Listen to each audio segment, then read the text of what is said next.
Et maintenant, pendant que la technique est installée, là, ça va être la dernière ligne droite du congrès. Là, ça ne va plus durer très longtemps, hein. Vous ne devrez plus attendre trop longtemps avant le drink final. Mais Marek et moi, et surtout Marek, allons essayer de retirer quelques leçons de ces 2 jours et demi, très riches. Marek a quelques transparents qu'il est en train d'installer. Voilà. Vas-y. Voilà. Pour être plus précis, j'en ai 4. Je sais que tout le monde est fatigué, nous aussi. Donc, juste 4 transparents un petit peu. Alors évidemment, ça n'a aucun objectif de synthèse, ça a juste objectif de moment clé un petit peu, ou 2-3 choses que je voulais partager avec vous. Alors, un moment clé ou un élément, quelque chose qui m'a marqué lors de ce congrès, c'est qu'évidemment, c'est un congrès académique sur l'accélération de la transition. On s'est posé la question pendant 2 jours et demi de comment accélérer cette transition, qu'est-ce qui peut être fait dans toutes nos disciplines, en mélangeant nos disciplines, en discutant avec les acteurs de terrain. Mais un élément qui ressort, je pense, très fort par rapport au premier congrès, c'est l'élément un peu plus bas, c'est le cœur. Alors, c'est le cœur, pourquoi? C'est le cœur pour la question du sens, hein. Le pourquoi on est ici, on se souvient de l'exercice que Vincent nous avait fait faire. Pourquoi? Quelle est la finalité? Qu'est-ce qui vous motive, vous chercheurs, vous acteurs sociaux? Qu'est-ce qui vous pousse encore à investir autant de votre temps, de votre énergie sur cette thématique de la transition? Donc la question du sens, et on l'a entendu de plusieurs personnes à ce moment-là ou à d'autres moments, l'importance du sens est certainement dans le milieu académique comme il évolue aujourd'hui, et dit, on a encore parlé lors de la table ronde avec toutes ces exigences et ces évolutions, c'est un élément évidemment extrêmement important pour garder toute cette énergie. Le deuxième élément dans le cœur évidemment, le lien est facile, le cœur c'est aussi le social. Et aujourd'hui, hier, avant-hier, on a beaucoup parlé de social, d'inégalité. Je pense que même par rapport au premier congrès, c'est ressorti encore beaucoup plus fort. On a vu le lien, je pense que c'est indéniable, la question est presque résolue en sens où je pense qu'on ne peut plus la remettre en cause. Penser l'environnement sans penser social, oublier la question sociale lorsqu'on veut avancer sur des problématiques de développement, ça n'a pas de sens, ça nous mène à des impasses, et je pense qu'on l'a vu très fort aussi ce matin. J'ai été comme beaucoup de vous assez touché par les exposés de ce matin de Martin Kaur, de Raja Gopal, et ensuite effectivement toute la théorisation de cette question. Je pense que c'est un élément très fort, et la question des inégalités évidemment est essentielle si on veut avancer dans cette transition. Et par rapport à ceci, je pense qu'on a vu évidemment beaucoup de gens dans cette salle, dans les sessions parallèles. En fin de compte, beaucoup de gens ici travaillent sur les questions environnementales. Si on faisait un exercice, un congrès similaire axé sur les questions sociales, je pense que beaucoup d'entre nous seront aussi présents. Donc, en fin de compte, ce qui nous rejoint, ce qui nous rassemble beaucoup, c'est cette question du beyond, hein. On connaît le beyond GDP, aller plus loin que le PIB. Ben, la question, c'est aussi aller plus loin que cette question économique, financière. C'est comment est-ce qu'on peut intégrer, et je pense que c'est quelque chose qui nous rejoint, qui nous rassemble beaucoup. La question des inégalités, juste un élément qui m'a fait, auquel j'ai pensé, c'est le nom qui est ressorti le plus cette fois-ci, outre le rapport Brundtland, outre évidemment Tim Jackson. Non, c'était même pas ceci, c'était Amartya Sen. Je ne sais pas si vous avez remarqué, quelqu'un qui m'a fort inspiré aussi, mais on a entendu énormément de fois le nom d'Amartya Sen. En tout cas, moi, je l'ai entendu aussi dans des sessions parallèles lors du congrès, et ça montre aussi finalement cette cohérence, l'importance. Amartya Sen qui travaille beaucoup évidemment sur la question des inégalités, sur la question de l'équité aussi, on en a parlé, Sybille nous en a parlé, et donc c'est aussi un signe qu'on va plus loin évidemment que simplement ou principalement la question environnementale. Alors, ce congrès, évidemment, quand on parle de congrès, on parle de participants. Qui sont ces participants? C'est tout d'abord, je l'ai dit la fois passée, mais je pense que c'est important de leur dire, c'est un congrès académique avec des courageux académiques. Alors, comme beaucoup d'entre vous, la chance, évidemment, de ne pas être que dans une bulle académique. Et quand on est dans cette bulle académique, quelquefois, on peut l'oublier, mais se confronter, comme ils le font, à d'autres disciplines, se confronter aussi en présentant ses recherches à des acteurs de terrain qui connaissent évidemment très bien les terrains qui vont être présentés, n'est pas un exercice facile, et certainement pas un exercice auquel la plupart des académiques sont confrontés dans leur vie quotidienne. Et donc, je pense qu'à nouveau, je voudrais remercier tous ces académiques qui se mettent en danger. Hein, il ne faut pas le dire à nouveau devant mes collègues. Est-ce que je vais perdre la face? Donc, ce n'est pas un exercice facile. Et je pense, vu le nombre de papiers qu'on a reçus, et le nombre de participants du MIO, évidemment, du MIO académique, que c'est un défi qui a été réussi aussi. Mais ce n'est pas un congrès académique non plus, évidemment, traditionnel.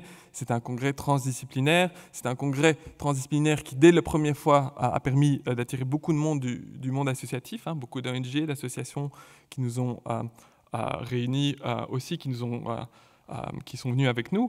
Cette fois-ci, une des particularités, évidemment, c'était le fait, ou la place du réseau Transition, que je remercie aussi pour ce partenariat. Je pense que ça nous a permis aussi de donner un petit peu de sens, de nous rapprocher. On parle de la transition au niveau académique, avec des gens dont l'objectif, le travail au quotidien, est essayer de faire avancer cette transition, aider, enseigner, coacher pour cette transition.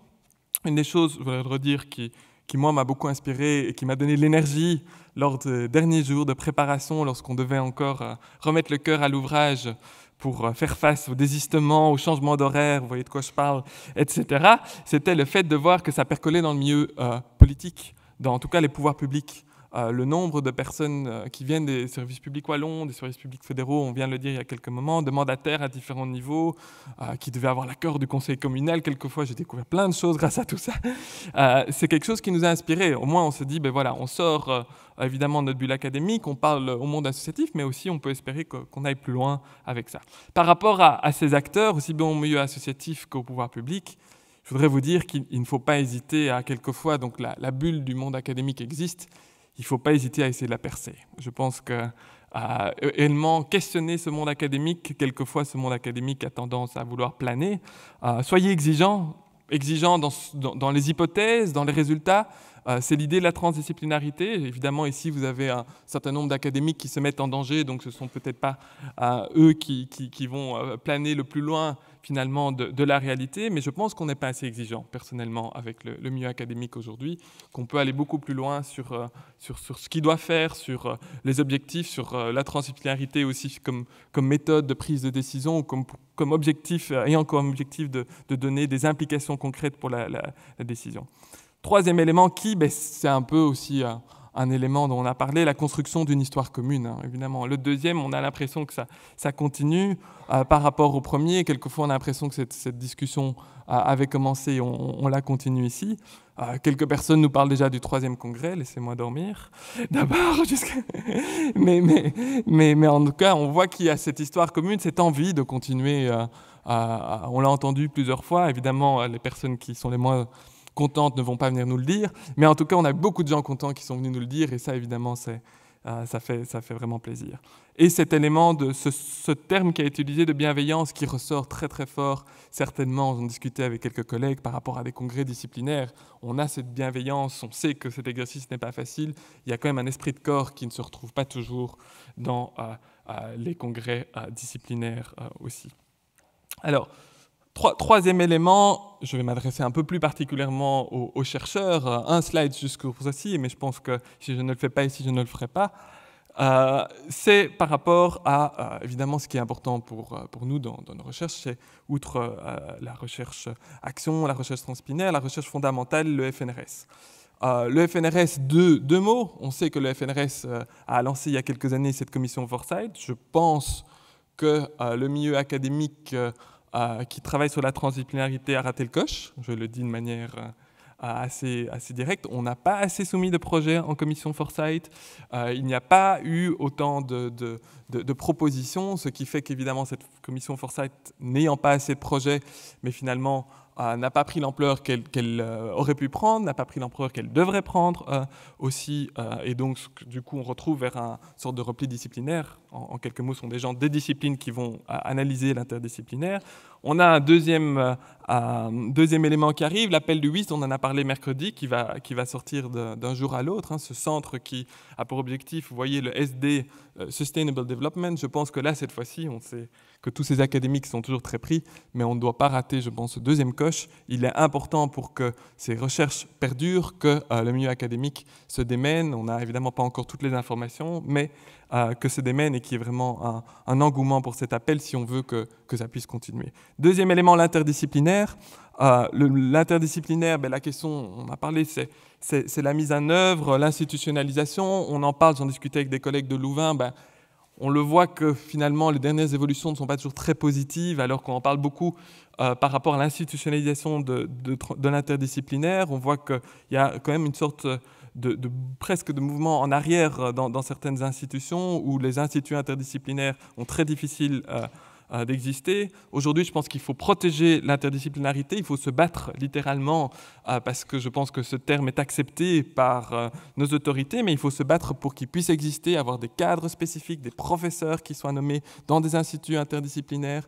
Il faut réfléchir un peu plus loin. Pas plus tard qu'il y a 2 semaines, j'ai organisé un congrès sur l'évaluation de la recherche avec la secrétaire générale du FNRS, le président de l'ERC. Tout le monde dit oui, l'interdisciplinaire.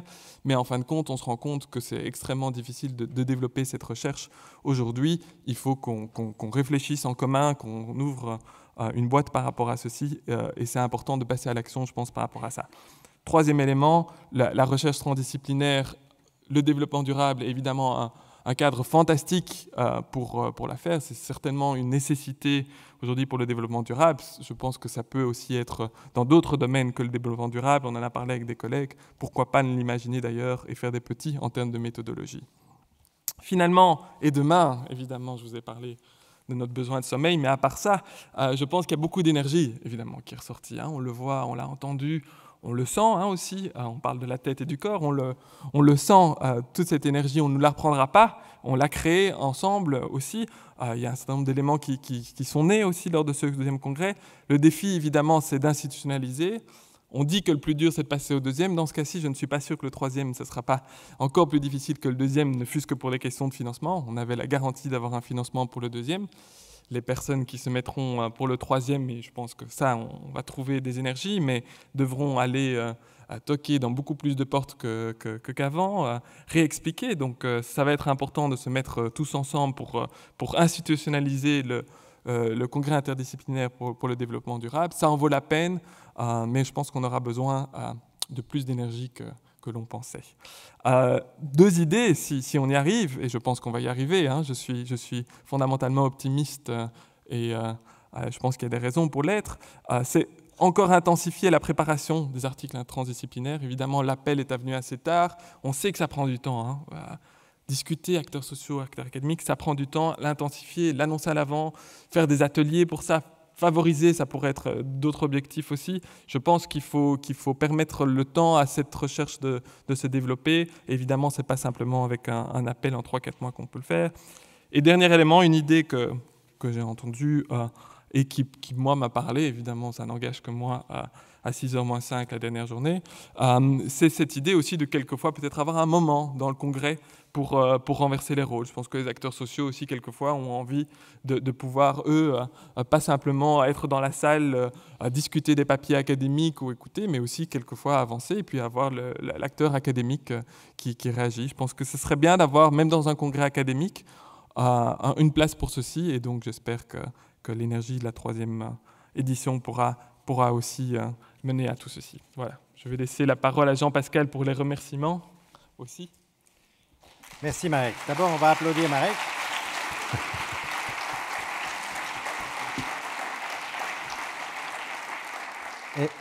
Et avec votre permission, avant les remerciements, et les remerciements sont très importants, je voudrais passer 3 minutes sans transparent sur 2 images et sur une 3e chose qui est un petit peu différente.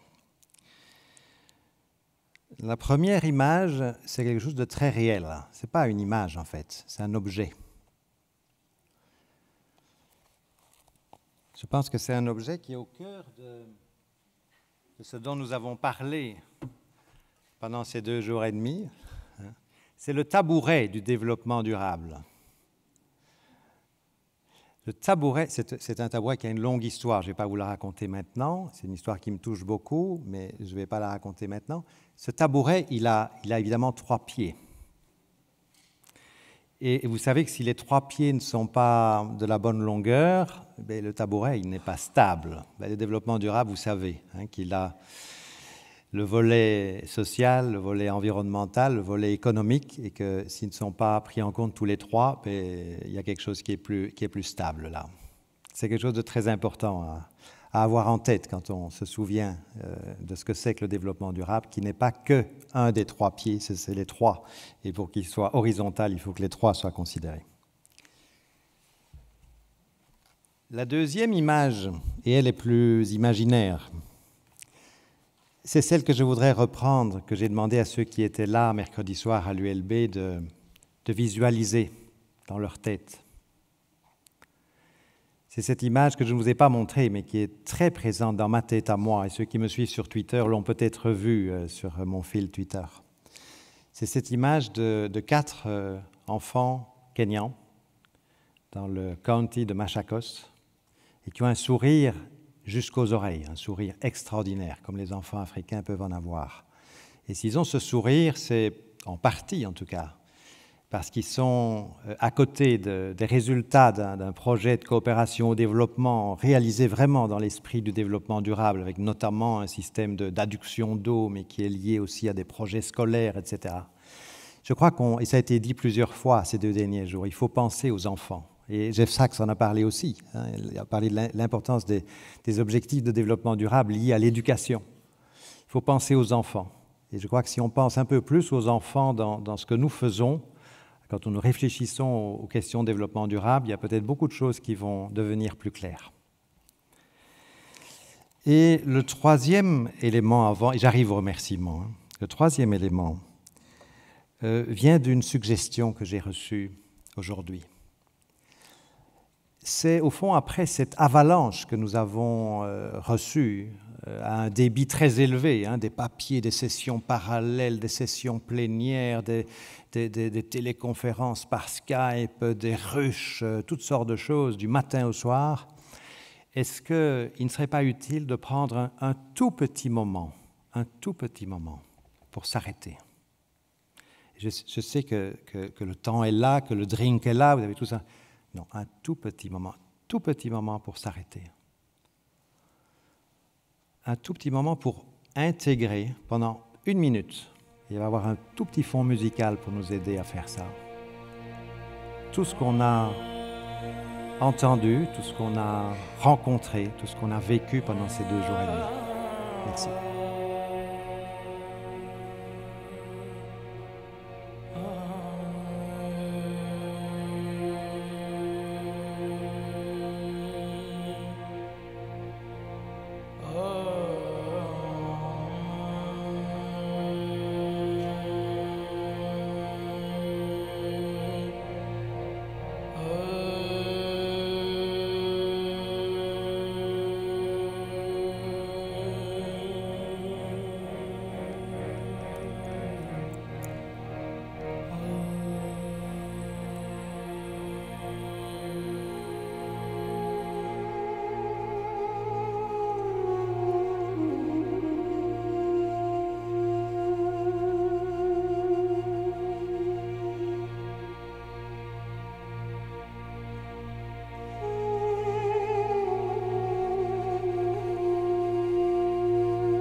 Merci à vous, merci pour votre attention, merci pour toute l'énergie que vous avez apportée, que vous avez dégagée pendant ces 2 jours et demi.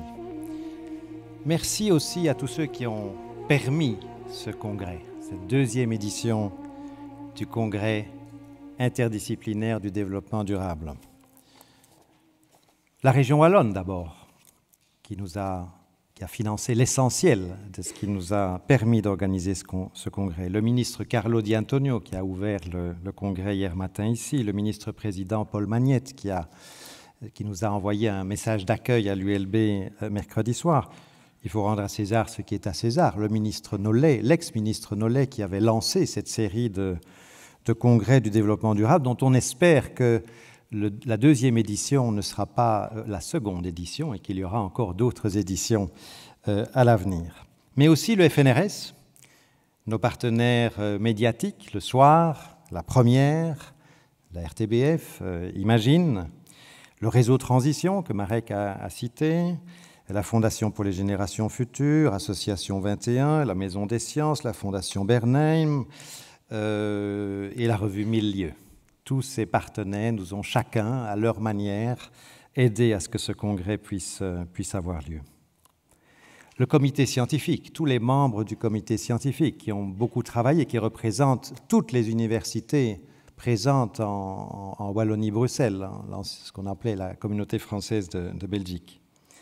Et j'espère que c'est dans ce comité scientifique ou au voisinage, en tout cas, qu'on trouvera les prochains coprésidents pour prendre le relais et organiser les éditions suivantes. Le comité scientifique a aussi beaucoup travaillé pour sélectionner les papiers. Merci pour cela, et merci à tous ceux qui ont soumis des papiers, ceux qui ont été retenus et aussi ceux qui ont soumis des papiers qui n'ont pas été retenus. Les équipes techniques qui ont permis que tout se passe si bien, les équipes de Lola Magna, les interprètes, je crois qu'on peut applaudir les interprètes pour ceux qui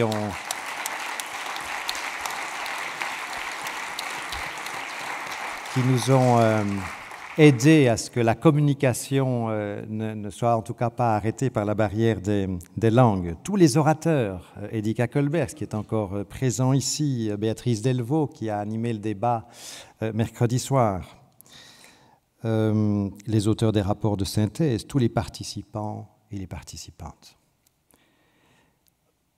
Marek, évidemment, mon coprésident, mon complice depuis 3 ans, nos familles respectives, dont le soutien a été très apprécié et est indispensable pour mener à bien un projet comme celui-là dans la multitude de nos activités.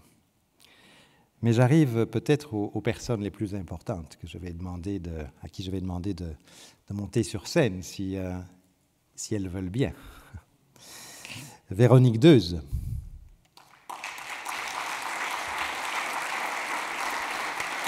Frédéric Verhulst.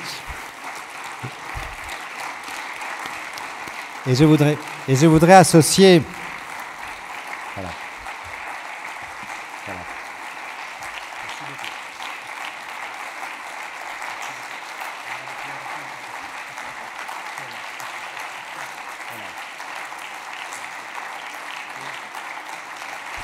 Et je voudrais associer...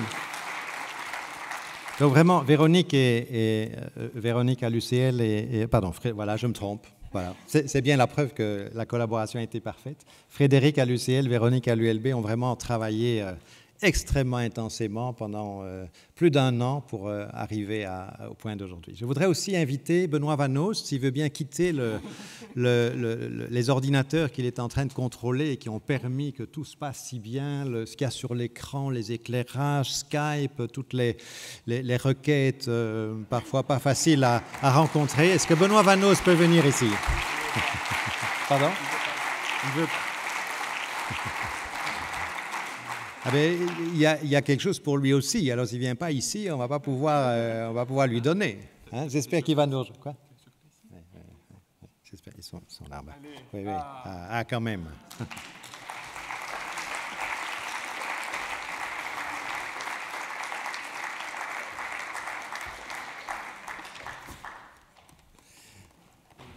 Ah, quand même. Il est timide, mais il a quand même bien voulu venir.